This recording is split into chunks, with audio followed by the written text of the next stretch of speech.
most genteel and elegant little dog, infinitely superior company to Cousin Tabitha Twitchit. Ribby put on some coal and swept up the hearth.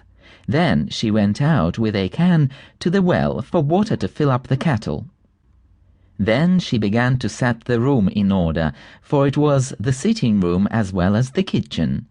She took the mats out at the front door and put them straight. The hearthrug was a rabbit skin. She dusted the clock and the ornaments on the mantelpiece, and she polished and rubbed the tables and chairs. Then she spread a very clean white tablecloth, and she set out her best china tea set, which she took out of a wall cupboard near the fireplace. The teacups were white with a pattern of pink roses, and the dinner plates were white and blue. When Ribby had laid the table, she took a jug and a blue and white dish, and went out down the field to the farm to fetch milk and butter. When she came back, she peeped into the bottom oven. The pie looked very comfortable. Ribby put on her shawl and bonnet and went out again with a basket to the village shop to buy a packet of tea, a pound of lump sugar, and a pot of marmalade. And just at the same time, Duchess came out of her house at the other end of the village.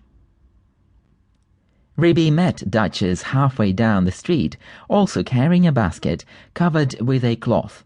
They only bowed to one another. They didn't speak, because they were going to have a party. As soon as Duchess had got round the corner out of sight, she simply ran straight away to Ribby's house. Ribby went into the shop and bought what she required, and came out after a pleasant gossip with Cousin Tabitha Twitchit. Cousin Tabitha was disdainful afterwards in conversation. A little dog indeed, just as if there were no cats in Sorry. And a pie for afternoon tea? The very idea, said Cousin Tabitha Twitchit. Ribby went on to Timothy Baker's and bought the muffins. Then she went home. There seemed to be a sort of scruffing noise in the back passage as she was coming in at the front door. "I trust that's not the pie. The spoons are locked up, however," said Ribby.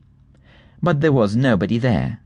Ribby opened the bottom oven door with some difficulty and turned the pie. There began to be a pleasing smell of baked mouse. Duchess, in the meantime, had slipped out at the back door.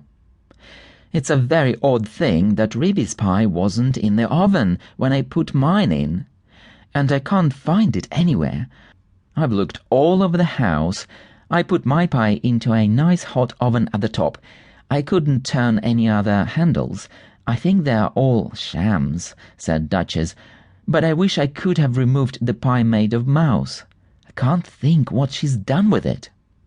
I heard Ribby coming, and I had to run out by the back door." Duchess went home and brushed her beautiful black coat, and then she picked a bunch of flowers in her garden as a present for Ribby, and passed the time until the clock struck 4.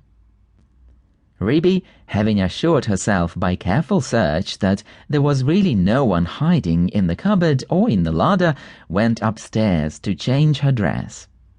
She put on a lilac silk gown for the party and an embroidered muslin apron and tippet. "It's very strange," said Ribby. "I don't think I left that drawer pulled out. Has somebody been trying on my mittens?"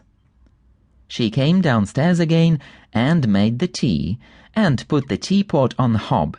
She peeped again into the bottom oven. The pie had become a lovely brown, and it was steaming hot. She sat down before the fire to wait for the little dog. "I'm glad I used the bottom oven," said Ribby. "The top one would certainly have been very much too hot, and I wonder why that cupboard door was open. Can there really have been someone in the house?" Very punctually at 4 o'clock, Duchess started to go to the party.